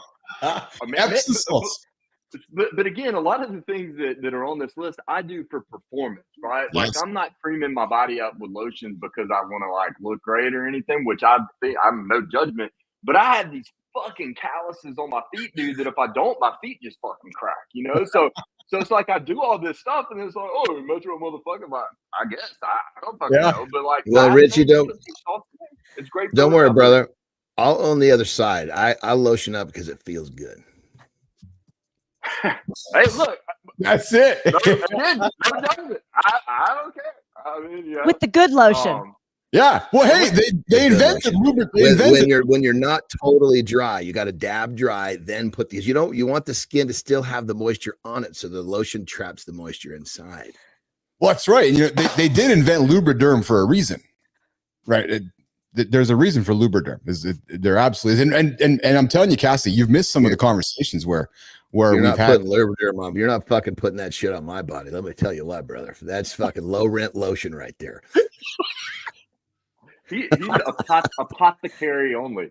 I can't even touch that one. I'm not gonna touch You shouldn't. No, we could cut this up, Jimmy, with what is Uncle Keith touching when it comes to John Anderson, but walk away, Keith. Walk away. Walk away. All right. So listen, this whole segment's gone off the rails here, and well, here's my goal. My goal here is we're gonna take a number of minutes here. I'm looking at. Yes, Jimmy, we have gone overtime in the segment. That's okay. So here's what we're gonna do. We're gonna reset up this last 5 minutes of this segment, and what I want to do is this: we're gonna put Richie on stage. We're gonna do a rapid fire. Cassie's got a question for Richie. Johnny's got a question for Richie. Bilous has got a question for Richie.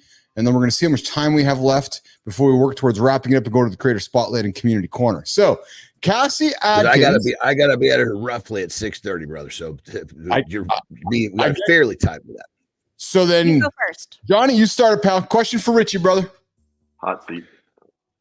When did you cut off that amazing Rico Suave hairdo? When I was running in 110 degree heat with 80 something degree or 80 something whatever humidity in the middle of Austin, Texas, it was hurting my performance. I was doing everything I could throughout Copenhagen, fucking shave my body, whatever I needed to do to make shit happen to increase performance. That was it, man. Did you do it in the race or prior to the race? Prior to the race, because it's all about training, man. I was up above 10,000 feet for the race, but I'm growing it out again because y'all made me feel bad. But I also just missed.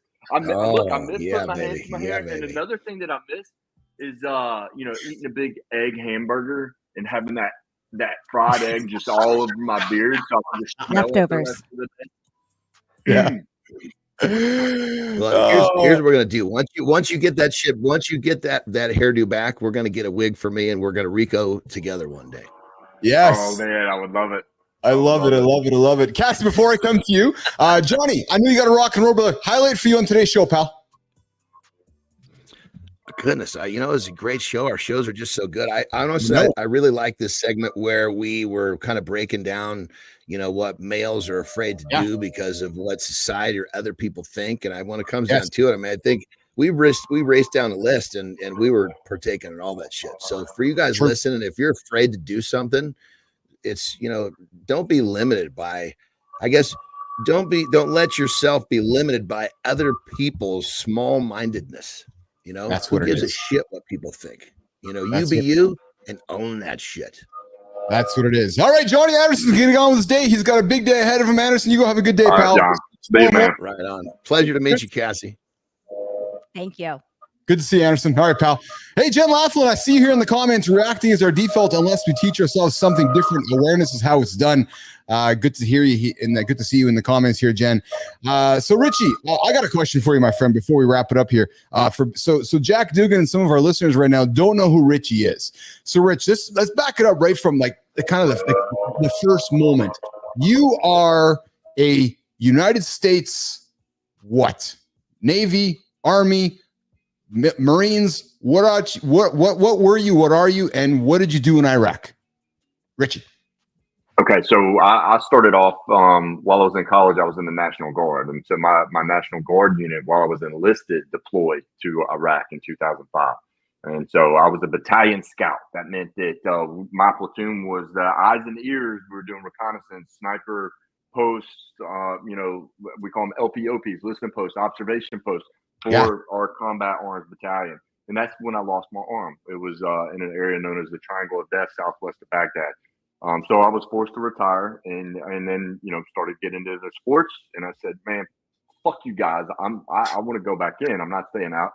And so some things happened. I came back in as an active duty Army officer. I was an engineer officer. And so I served 3 more tours between Iraq and Afghanistan. So I did everything from combat engineer, from doing route clearance, like looking for bombs and stuff in Iraq, to horizontal engineering. So building roads, patching up roads. So I was responsible. Basically, I was a program manager, and each of the platoons were project managers, and so I managed them. And then in my last deployment, man, you name it, I was fucking doing it with the Adkins. I lived with the Adkins, man, and I loved it. They would come find me out on an operation, and they called me commander, which touched my heart, right? Like that meant cool, that, I know. And cool. Yeah, that last deployment, man, I was pulling I'll never forget, me and the first one, we found this IED and we're like, man, I started blowing shit as a captain, blowing shit myself, because it takes your explosive ordnance guys so long to fucking, get there. I mean, you could be sitting there all day. So I was like, man, fuck this. You guys, I told the infantry guy, you get me some fucking C4, like I'll take care of all this shit. And I just started blowing shit fucking left and right. Me and this first one would come up with an idea. He was like, yeah, it's a fucking ID. So I just put my hook down like that's, it's a fucking, we would both die. And I just pulled this motherfucker up out of the ground. I was like, all right, we got it. C4, boom. I could say that now, but we would have been in a lot of fuck ton of trouble if they knew what was going on back then. But yeah, man, we were fucking shit up. I had the time of my life, and to all the soldiers, that are out there, like, man, I salute you. There's no more honorable profession than what you guys do. I agree. And Cassie, before I throw the question to you, and I'm going to use the word. I met Richie on my show, Cassie Live in the Lab. We had a chat, I don't know, 6-8 months ago, and I fell in love with the guy. I did. I couldn't forget our conversation. I couldn't forget the things he talked about. I couldn't forget his story, and it stuck with me. So as I was starting the show, Cassie, I'm like, okay, I got to get that guy. So as I was starting and building up the platform, and then I was like, hey, Richie, I want you to come hang out with us, man. Because if you start your day and you have no reason to be inspired, like honestly, so, and I'm gonna tell you something, Cassie, that moved me. So Richie shows up back in America after he loses his arm. He's in the hospital. I hope I'm doing the story justice, Richie. And he's recognized that life's going to be different. Richie's a big fly fisherman, loves fly fishing. Mom comes to the hospital. And we heard Richie's mom's boy. If I can say that, Richie loves mom. I love my mom. Cassie, what does Richie's mom bring him? A fishing rod. Exactly. And you know what? This guy has an edge over you and I, because he enters a room like MacGyver, looking to solve problems that you and I can't even see. It's fucking brilliant, man. Like I'm telling, I get goosebumps because this guy, John, this guy makes me better, because I think of like, I just, so when I hear stories about like the things that Rich does, and I want to talk about Rich because Jack Dugan is here looking for inspiration. We got Good Time. Adam is here. There's folks that are tuning in right now that or they're looking to start their day and they don't know how to get their day started. You've heard Cassie's story. You heard John's story. You heard Richie's story. I got a little bit of a story. Like, fuck, man, if you can't be inspired by Rich Ingram's story, like, you gotta just go fucking turn the channel off. Go somewhere else. Honest to God. Cassie, what do you hear when you hear Richie tell his story? And what's the question you would have for Rich Ingram this morning? When I hear your story, I'm beyond grateful and inspired. Yeah. My question for you, which I've struggled to compose, I think it really comes down to a very simple question that is likely not easily answered. But how did war change you? Oh, good question. So I don't think that's difficult for me. So my heroes were always, I read books, Rangers in Korea, Rangers in Vietnam. I don't know how many books I read, and those were always my heroes. I go back to thinking of D-Day. Guys that are charging fucking beaches, being shot at under direct fire. The Rangers that scaled cliffs on Point de Hoc, being fucking shot at under direct fire. I'm getting chills thinking about those motherfuckers. And I wanted to be that. I wanted to go and fight like that. Like those guys, I put on a pedestal. And so every time that I deployed, I was chasing that. I was trying to, and whether it was a test for me, or it's just that I knew that was an honorable thing. Like that I didn't know what else to do other than like, hey, I can go do this. I know that I'd be good at this. So I went chasing fucking war. And so for me, the PTSD and the post-traumatic, it wasn't from seeing too much shit. It was for not getting enough of it. Like I look back and I say, I didn't do enough. I didn't get into enough fights.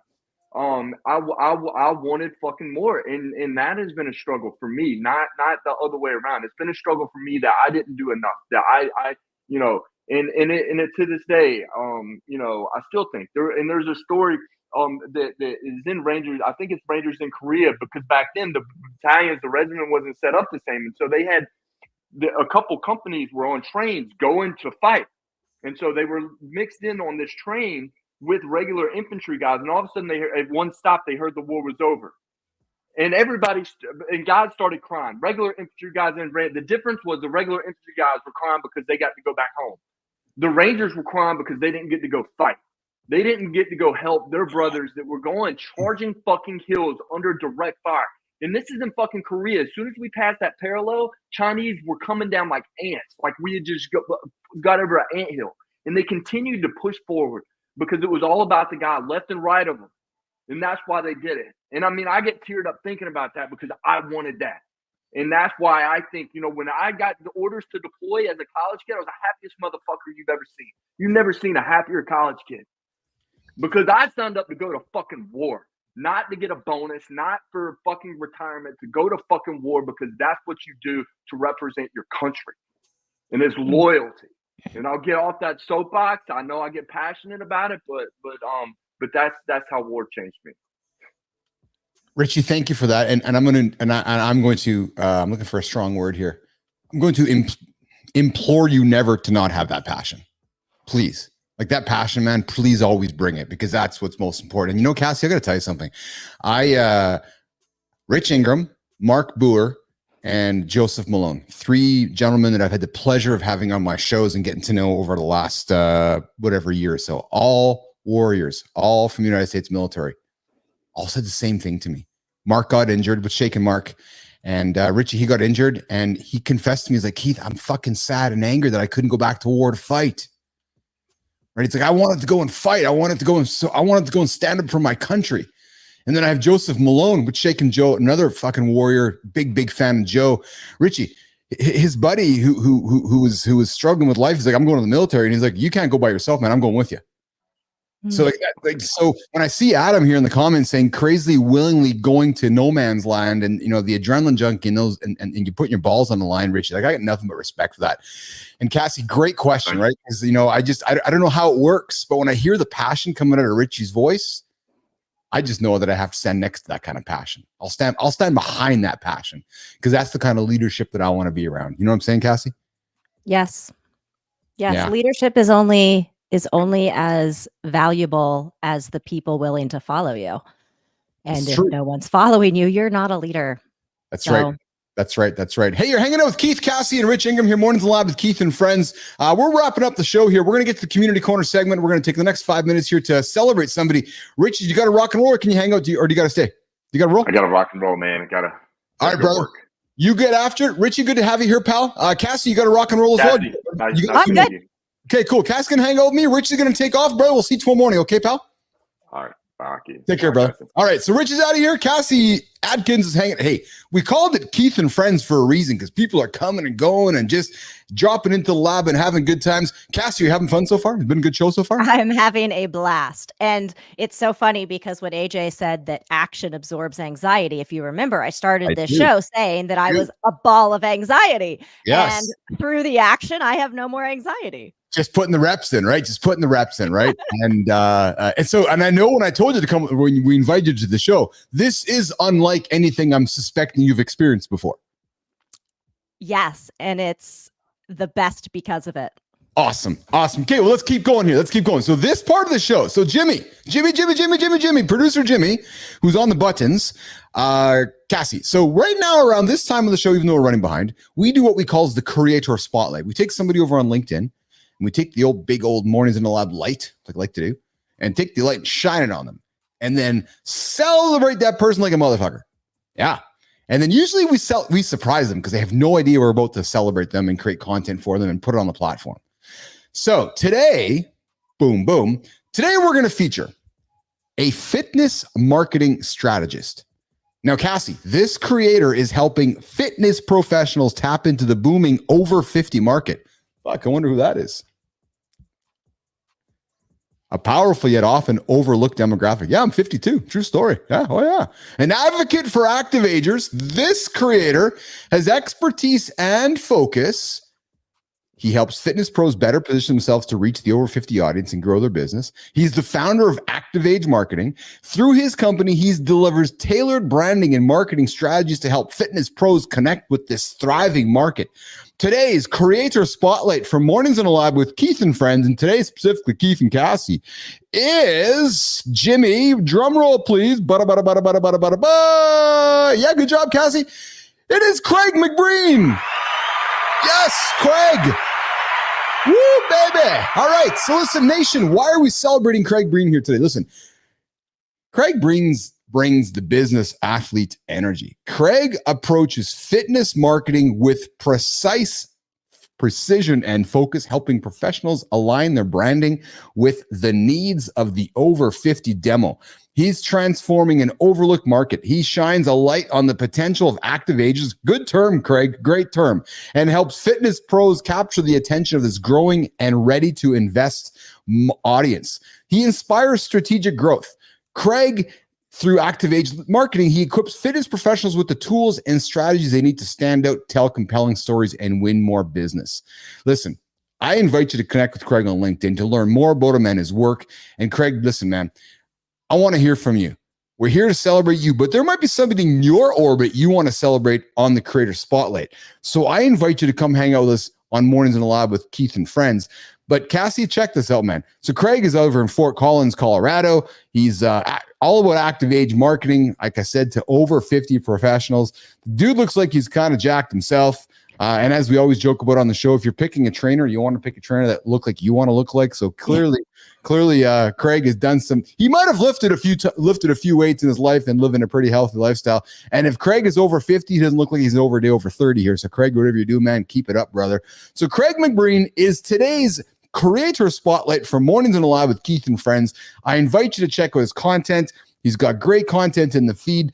And as I said, if you're an active ager, somebody who's over 50, Craig is the guy you want to hang out with. And Craig, would love to have you here in the lab to celebrate you and celebrate somebody who's in your orbit for Mornings in the Lab with Keith and Friends.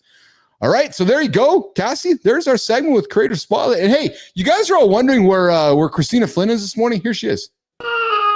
Yeah, true story. Yeah. Christina's busy parenting right now. So, and I sent her a text morning saying, hey, do you mind if I show that video? She's like, oh yeah, it's fucking hilarious. I said, oh yeah, we've done it already twice. Now it's 3 times. So we're putting Christina's little boy on the screen here this morning. But all right, so we're gonna wrap it up, Jimmy. We're gonna wrap up the segment. Cassie, let's close off with you. What do you got going on for today? What's going on today in your world? Oh, doing a couple of networking calls. I love to chat with people, build relationships. So that's the highlight of my Thursdays. Nice. Oh, of your Thursdays, is that like a scheduled kind of thing for you? Is Thursdays a networking day for Cassie? Yeah, I try to save those days so that I can just have a productive but fun day. And nice. Yeah. Nice. And what do you do? If you're not intentional about it and you don't schedule it, right, it doesn't happen. So instead of trying to fit it into everywhere else, I leave it dedicated. Awesome. And then last question for you. What do you do from a business athlete perspective? What do you hit the gym, or you use yoga, or do you run? Do you lift? Like, what do you do to take care of Cassie Adkins to start your day? I take care of my ducks, chickens, and turkeys. That's it. I have to walk all the way to them and back. That's my line. I'll tell you, on Monday, we had a good friend, Daniel Internella, on the show on Monday, and he's a farmer. And he was joking about the exact same thing. He's like, I lift the feed, I walk the wheelbarrow, I do this, and this is my gym before I do this. So I can appreciate that, Cassie Adkins. All right, nation. Well, listen, it's time for us to say goodbye here, Jimmy. We're going to walk and roll out of here. We're going to get on with the day. I got a busy day ahead of me as well. We got post-production, got a bunch of meetings to do and so forth. But I got to tell you, Cassie, I've had a lot of fun with you. I hope you'll come back and hang out with me again. You'll have me? Will you come back? I will. Yeah, we'll get you back here on the show. We'll have some more conversation and comments and have a good old time. And you won't have any nerves next time because you've been here before. Huh? This is true. This is true. So this is how it's going to work. We're going to cut a bunch of content up for you. You're going to put it into your inbox and you can share it with the network. And we're going to see you in the feeds and we'll stay in touch. Okay. All right. Thank you so much, Keith and Friends. All right, nation, you guys have a good one. Listen, the League of Business Athletes, League 100 days, 10 men, one awesome result. Come hang out with us. Mornings in the Lab, Keith and Friends, 8 o'clock Eastern time. Cassie, have a good one. Jimmy, let's get out of here. See you guys.